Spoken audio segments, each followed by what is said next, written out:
muchengetwe. Ndataura utano, ndataura blessing, ndataura hand of protection and favor upon your lives in the mighty name of Jesus.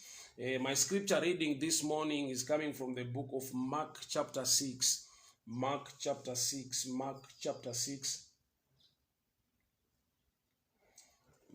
Mark 6 from verse 4. Mark chapter 6 from verse 4, and I'll read.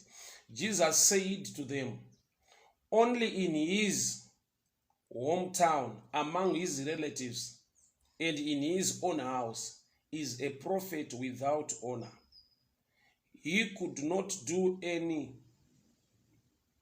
miracles there, except lay his hands on the few sick people and heal them.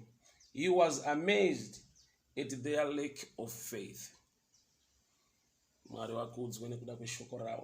we thank you for your word. Speak to us, instruct us, empower us, and correct us for the glory of your name. In Jesus' mighty name I pray. Amen and amen. Miss Holloway, I hope I find you well. May the good Lord bless you. Thank you so much for tuning in. It has been a long time. Tangatine conference akati one day across the country and also in South Africa, but now I'm back home, so I'm happy to see you live. I'm happy to see you. Though sometimes when you are preaching to church, but I welcome you all. May the good Lord bless you. May the good Lord protect you. Thank you so much. So Mark chapter 6 from verse 4. Jesus urukutsanangura kuti zvinorema kana kuti azvigoneke kuti muprofita kana kuti muzodziwa ave nekuremekedzwa zvikuru sei munzvimbo kana kuti mudunhu raakakurira, among his own people, among his relatives.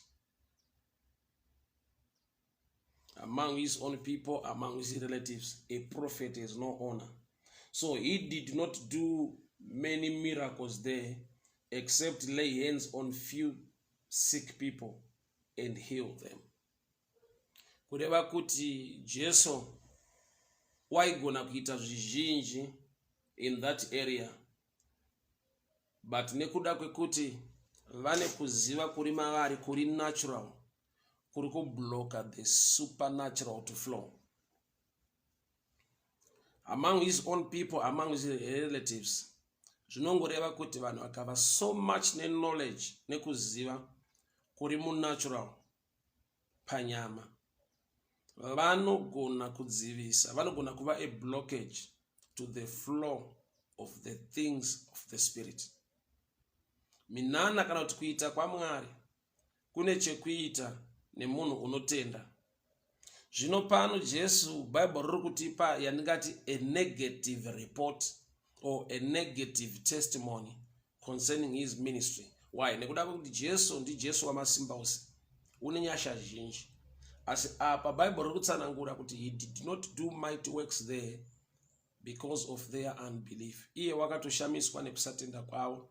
Chikonzero chiri chekuti anga ari in his own hometown. Ndiri kuti kudiko mangwanani ano, there are things zvaunogona nezvinhu zvaunoita, but ukazviita mu wrong place or mu wrong environment, kuti mu environment yausingagone kugamuchirwa, unogona kuva frustrated, unogona kupedzisira waita quit, wasiyana nazvo, uchiti hazvina pundutsa, hazvigoneka, handina kwandinoenda, hapana chinobuda, iri nyaya yekuti hauna kunge waita a research concerning the place or the area yauri kuita zvinhu. Jesu haana kuva discouraged in his ministry kuti indava ndakungoporesa vanhu vashoma shoma, nekuti Bible rati he healed only a few sick people. Hazvina kumuita hinder the ministry yake nekuda kwekuti wakava nekuziva kuti in this place mune a blockage yeflow yesimba raMwari, nekuda kwekuti it is my own hometown and the people here they are my relatives. So vakakura vachindoona vane zvavaindiitira makukura kwangu nekurerwa kwangu, so vanongofamiliarize kuti mukomana is our home boy. So to an extent yekuti that knowledge, although iri yechokwadi kuti vakakura naye vachimuona among his own people, yakava a hindrance to the power or the flow of the power of God to do more. Bible writes he did not do mighty works there, but he just healed a few sick people. Simba rakazara, nyasha dziripo, asi ma results anenge mashoma, chikonzero che-environment. Mwari vasika munhu Adam vakamisa mu Garden of Eden. Kureva kuti mu mind yaMwari, Mwari vanotoziva kuti munhu unooperate better and greater in this environment. Asi Adam akasarudza kuti ndoda kugara mu garden. Kuiswa mu garden kwa Adam na Mwari yaiva mind yaMwari uye nekuziva kwa Mwari kuti munhu akava in this environment unoita zvaari designed to do in a better way or in a greater way. Hove haina kusarudza kugara mumvura, asi yakava sarudzo yaMwari necommand, nokuti shoko rinoti and God commanded the waters to bring forth fish. So hove inongogara mu environment yakasarudzirwa naMwari nekuda kwekuti that's the right place or the right environment yekuti igone kusurvive nekuita zvinhu zvinoendeka. So in life munhu unofanirwa kuita research concerning whatever chaanoita. Why? Nekuda kwekuti chinyangwe chakanaka uye uchichigona ukachiitira mu wrong environment haugone kuachieve much or to do greater. At the end of the day ukasaziva izvozvo kuti it's because of the environment, unogona kupedzisira waita kwiti waregedza wasiyana nazvo chita izvo hazvina pundutse, izvo hazvina kwazvinondisitsa, handina chandiri kugona, yet waenda mu environment yausingagone kuappreciatwa nyangwe uri munhu anogona zvinhu. Man of God, Pastor Wo Tangwenya, how are you doing? I hope I find you well. May the good Lord bless you. Thank you so much for tuning in. Linda Makaka, yeah, welcome. A good morning to you. God bless you. God bless you. God bless you. So hear me very well, people of God. Jesu ministry yake ane chaaka discover chiri negative, but hachina kumuita hinder progress yebasa nekuda kwekuti wakaziva kuti simba riripo, kugona kuripo, but in this territory, in this environment I cannot do more nekuda kwekuti vanhu they lack faith. Chikonzero chiri chekuti these are my own people, my own relatives.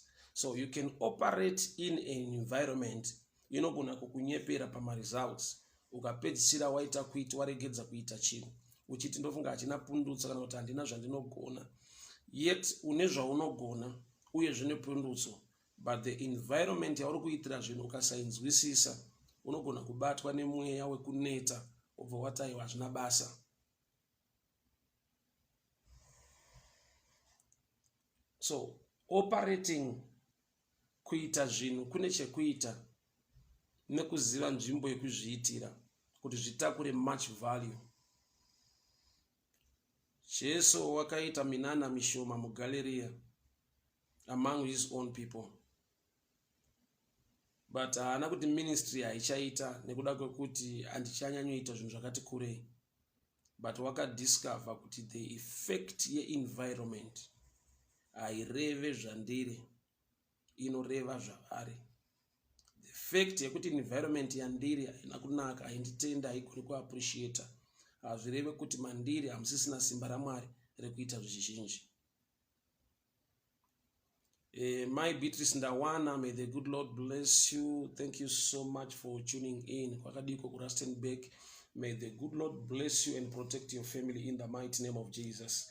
Amen and amen. So operating kuita zvinhu in a wrong environment kunoita kuti uve nepfungwa dzekufungidzira kuti ndofunga zvinhu zvandiri kuita hazvina basa. For example, environment ndinogona kutaura mhando yevanhu vakakukomberedza. There are times yekuti you are surrounded by people who does not see anything good pauri. You are surrounded by people who are jealousy. You are surrounded by people who do not trust or believe in your potential. So to an extent yekuti in that environment inoita choke, inokukanganisa, inokuvhiringidza, inokutadzisa kuita move forward nezvaunoita nekuda kwekuti vanhu ivavo vanenge vachitaura mashoko ekuti haugone, hauna chaunogona, hauna chaunoita. I've come across such zvekuti dzimwe nguva you'll be doing things in a greater way, but your friends are jealous and they don't show it to you that they are jealous. But wega unongozviona kuti they don't appreciate, they just look down on whatever you do. But wabva muenvironment yemafriends iwayo ukanozviita kune vamwe vanhu vari vatorwa, vanhu vari kure, they will celebrate you, they will love what you do, they will stand with you on whatever you do. Nekuda kwekuti the effect environment it is spiritual.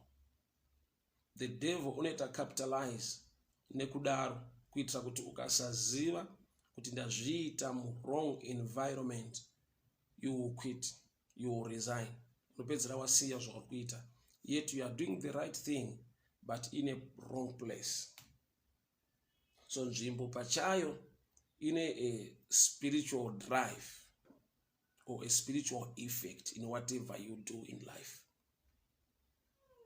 So that's why you see some people, they are so successful pavanenge vabuda munyika yavo yavakaberekerwa.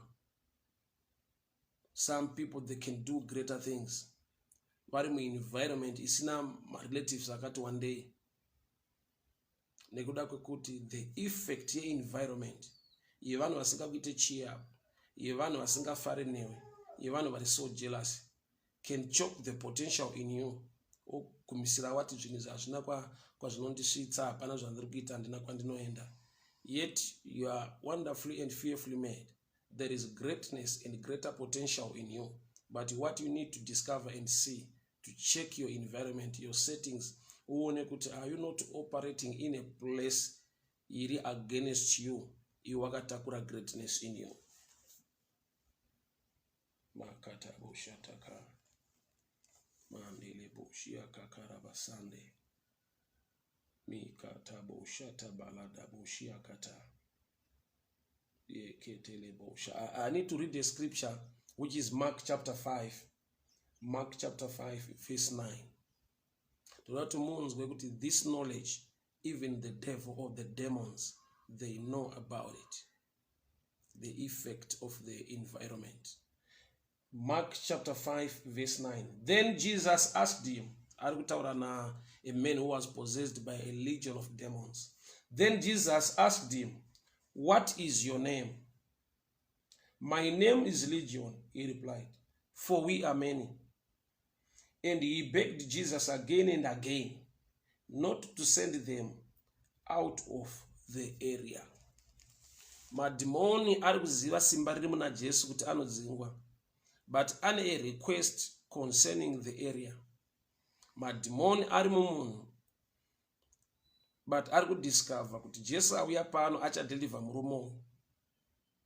So the request yemadimoni is to do with the area, not the person. Why? Because ari kuziva kuti in this area we can operate better. Tiri mu territory yatinogona kuoperate better and greater. Tikadzingwa tikabuda in this territory, nyangwe tiri madimoni hatigone kukanganisa upenyu hwamwe vanhu outside this area. Even madimoni akarequesta, akakumbira kuna Jesu kuti musatidzinga mu area muno. Kudzingwa hasi kuramba, but ari kukumbira kuti kana adzingwa angoramba ari within that area. Why? Because that's the area yaanogona kuita nekuoperate better and greater. So a physical place inotakura futi a spiritual significance.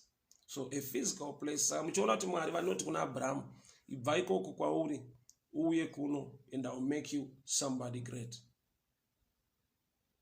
Ibva kumba kwako, Genesis 22, uye to the land of Moriah, to one of the mountains that I will show you. Mwari wedu ndi Mwari une inonzi omnipresence, he is everywhere. But haite zvinhu newe kwese kwese. He is so specific nekuda kwekuti iyo saMwari avatadze kuita zvinhu in any environment. But iwe waitirwa zvinhu unogona kutadza unyatsozvigamuchira nekuita zvakanaka uri mu a certain environment. My manjenje, a blessed morning to you. God bless you. Thank you so much for tuning in. Mwari ndi Mwari vane inonzi omnipresence. God is everywhere. He is powerful. Hakuna nzvimbo ingaresista kugona nekuita kwa Mwari. But there is a place yekuti vanhu vanogona kutadza kugamuchira kugona kwa Mwari.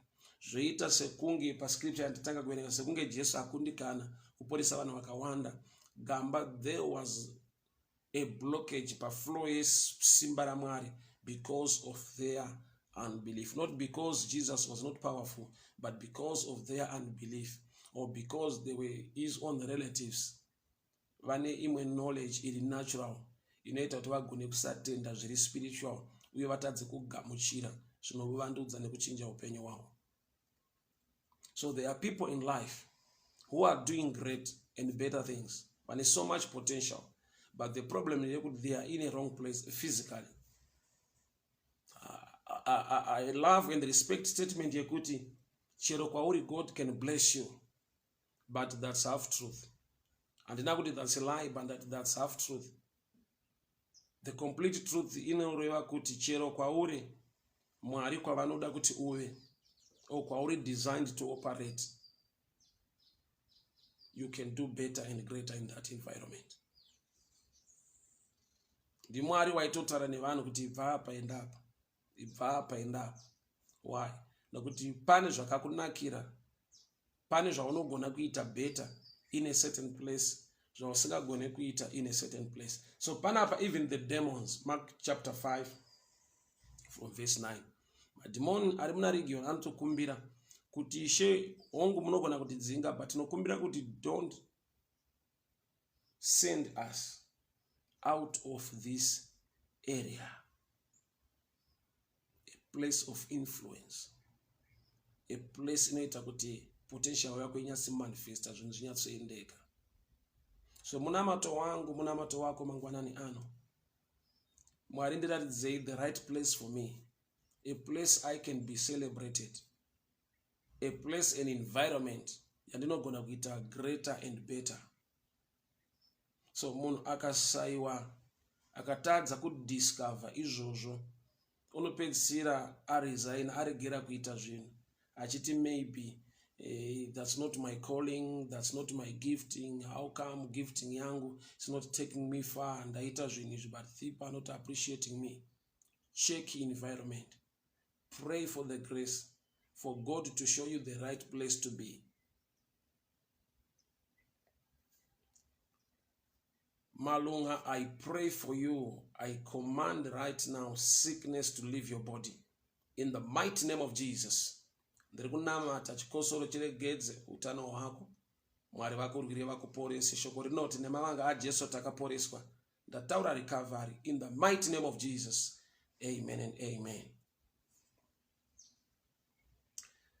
Jane Mabena, a blessed morning to you. God bless you. Thank you so much for tuning in. My sister there, Gertrude Zanyadza, how are you doing? I hope I find you well. God bless you. It's been a long time. Thank you so much for tuning in. So, madimoni anokumbira kuna Jesu kuti musatidzinga, don't send us out of this area.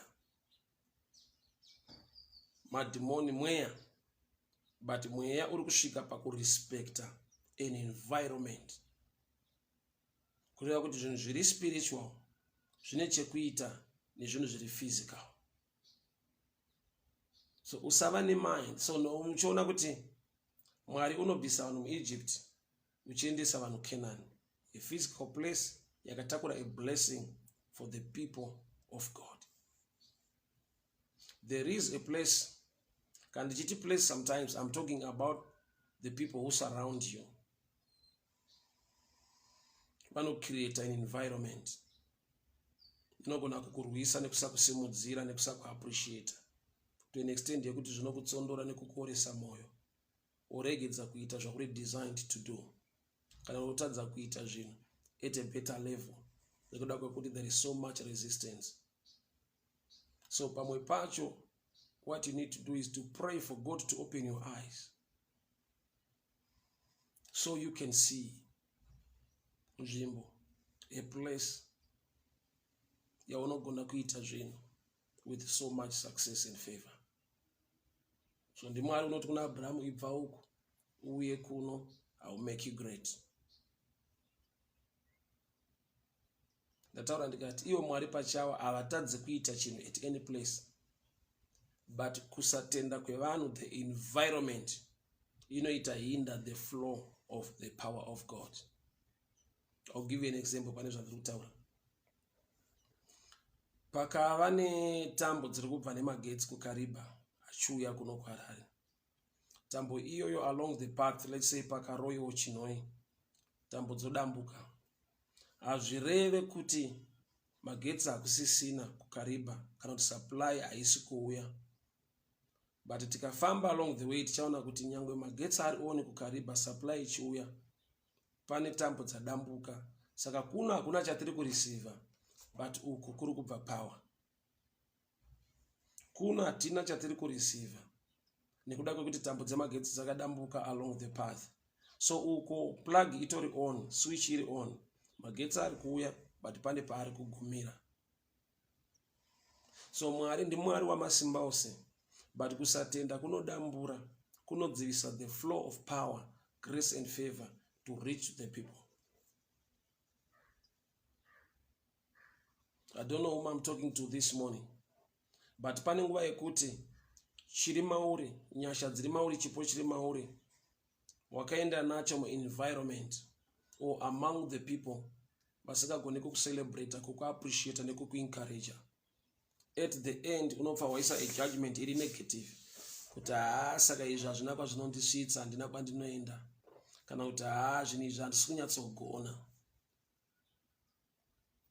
Unogona kuva mu-environment yekuti people don't appreciate zvaunoita kana zvaunogona, yet ukabva in that same environment, or else pane vanhu vanogona kubva kure, vanotisa what you do and appreciate you, then the locals are not. Jesus did not do mighty works there because of their unbelief. Why? Among his own people. So pane nguva yekuti those who surround you, they are so familiar newe, makakura mese munozivana, mune that jealous in them yekuti one of us watakura naye haagone kusvika at that level. Kajealous kagara karimo kekuti munofanirwa kunge muri pa same level, pa same standard. Havadi munhu anobreak outside that box or that level. So instead of them cheering you up or encouraging you, they speak negative. Iwe nekusaziva wobva wati saka zvandiri kuita hazvina basa kana kuti handigone, woregedza. Yet chakukuvadza hauna kuita enough research yekuziva kuti it's this environment, not the power or the ability in me or the grace in me. Ukaziva izvozvo, you don't stay in that environment where you are not celebrated, where you are not accepted. That's why the ministry of Jesus, even asvika in this environment, Bible rat wakanamatira just few people, he went on to move. Akasvika paanomusa Lazarus. So une potential yekuita better and greater, but what you need to do is to move from the wrong territory or from the wrong environment or among the people who do not celebrate you.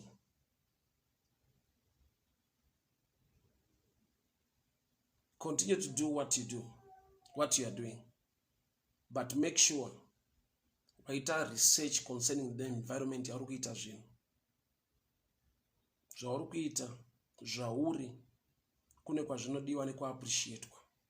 But ukaenda mu-environment yekuti people look down on you, unogona kupedzisira waregedza kuita zvinhu zvauri designed kuita, zvine blessing muupenyu hwako, nekuda kwekuti watora a conclusion or a decision neresistance yaitika in a certain place among your people.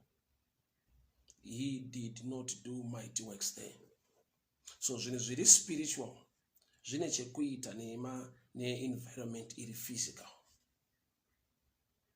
Zvinhu zviri spiritual zvine chekuita ne-environment iri physical. Saka pano Mark chapter 5 verse 9 madhimoni chaiwo akumbira Jesu kuti mukatidzinga musatidzinga out of this area, out of this territory. Why? Anoziva kuti nyangwe ari madhimoni, ari spirit beings, they will only operate better and greater in a certain environment.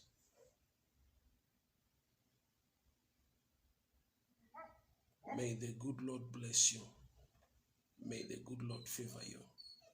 Amadzangu Mwari ngavakuwanire nyasha. Mwari ngavakurwire.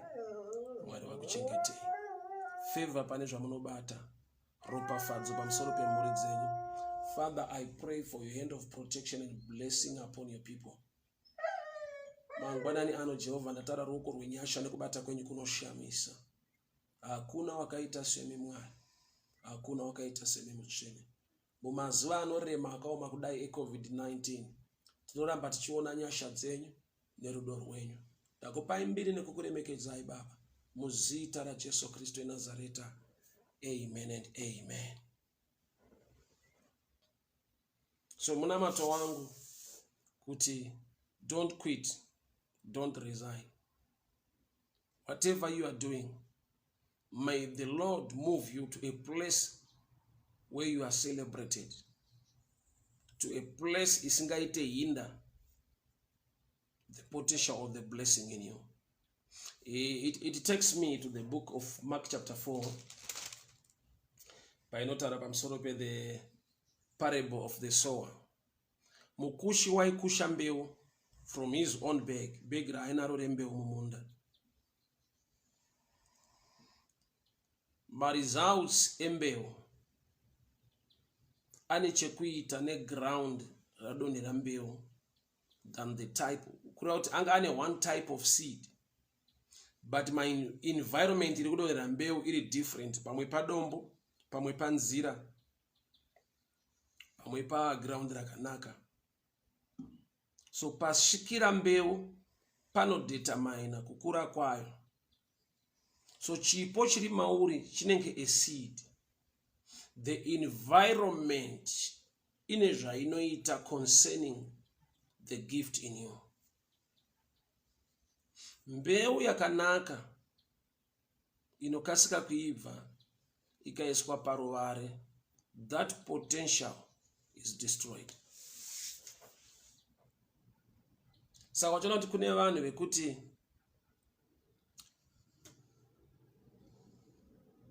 vakadivorca, vakabva mune imwe relationship, their life will change. Pasina prayer yaitika. Nekuda kwekuti dzimwe nguva anga ari ine relationship nemunhu asingagone kuona potential, asingagone kumencourage, asingagone kuappreciate mumwe wake.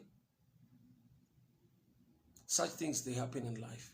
But that's a picture yekuti unenge uri like Ruth in Moab, or wana Malon for 10 years, no child. And people will judge kuta Ruth anga asikabereki. That's why paakauya ku Bethlehem pane murume aifanirwa kurora Ruth akati, I will not do it because I will endanger my inheritance. Anga atoisa judgment kuti uya abereke, saka nhaka yangu inokanganisika patichasiya minda yekuvana nokuti munhu yaagone kubereka. Then Ruth ndokubva arorwa naBoaz vakava nemwana, but wakambogara naMalon vakashayiwa mwana. Kurati iye pachake she was so fruitful, but challenge ndeyekuti wakaenda muenvironment inoresista fruitfulness yake kuti ive tangible.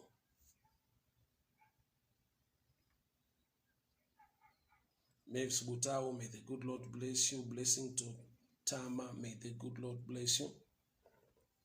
So there are places in life, there are people in life who can surround you, but vasina mashoko ekukuencourage, mashoko ekukusimudzira. At the end of the day, uri mbeu yakaiswa padombo with so much potential and ability, but you will not go anywhere. So the parable of the sower, inyaya ine chekuita ne-environment, not much about the seed. Nokuti mukushi pari kukusha mbeu, asi kukusha mbeu dzakasiyana siyana. One type of seed but different grounds zvinodetermine the outcome. Padombo haisi kukura, muminzwa kune zvinochoka nekukuvadza kuti isakure zvakanaka kana kutotadzisa mbeu yachikukura. Munzira mbeu inodyiwa neshiri. So the gift in you is like a seed. So you need the right environment for that seed kuti rive 100%, for that seed kuti rigone kukura zvinhu zviendeke muupenyu. So the devil at times attack yake ndeyekuti unogona kutadza kuona kuti it's because of this environment. You continue to do things in that environment, zvichikurwadza zvichikuremera pasina kwauri kuenda, to an extent yekuti you'll be frustrated over wasiyana nazvo. Yet chawaifanirwa kudiscover kuti is my seed in the right environment or not. So pano Jesu akazviziva akazvinzwisisa, haana kuregedza kuita basa nokuti pane zviri negative zviri kuitika. He did not do mighty works there. He did not do mighty works there because of their unbelief. Among his own people, he healed just a few. Among his own people, he healed just a few. Among his own people. Mark chapter 6, verse 5. He could not do any miracles there except lay his hands on a few sick people. Few sick people. Jesus Christ of Nazareth, the mighty one. As Bible records, he did not do mighty works there, but he only healed few people. There are times yekuti what zvauri kuita zvishoma, zvidiki, hausi kuachiva zvakakura, and you think kuti no, regai ndiregedze because hapana chiri kubuda. Yet if you shift in that ukamubva muarea iyoyo ukaenda in a certain area, unomutsa Lazarus akafa, iyo kumashure kwabva une record yekuti you laid hands on just a few sick people. Forget the 9 akamutsa mwana komana weimwe shirikadzi, not in the environment yaanamatira just few sick people. So mauri mune so much potential, but the devil can fight you in an environment. May God give you grace nyasha dzekufamba saJoseph. Chipo nechiroto chiri mahari chikunoita mambo ari muEgypt. Mwari vakakonzera kuti pave ne movement kuti munhu agone kusvika right place. There are times yekuti we pray for God to turn every environment yatiri kuti ive promised land. But there are times we need to know kuti kune a promised land somewhere. What we need to do is to move out of Egypt to get to Canaan, the promised land. Yes, God can make every environment a Goshen for you. But there must come a time you must move to the promised land. Kunaka yako chaiyo than a temporary blessing in Egypt. Egypt vairima, but Mwari unoti kwamakuenda nawo muchandoita zvikuru nekuda kwekuti kune mvura ichanaya. Hamurely ne irrigation systems of the ground, but munorely ne rainfall, mvura inonaya, the systems from above. Officer Rutendo, God bless you. Thank you so much for tuning in. So a physical place in a chekuita needs something spiritual in you. Don't lose heart. Don't quit. Because pane zvishoma zvaitika. Hauna kubata zviombe zvavaitarisira. Check your environment. May the Lord open your eyes. May the Lord grant you the grace to move to a place where you are celebrated and appreciated. May the good Lord bless you. May the good Lord favor you. Mwari vakuchengetei hama dzangu. Mwari vakurwirei. Mwari vakugonesei. Lena masimba. May the good Lord bless you.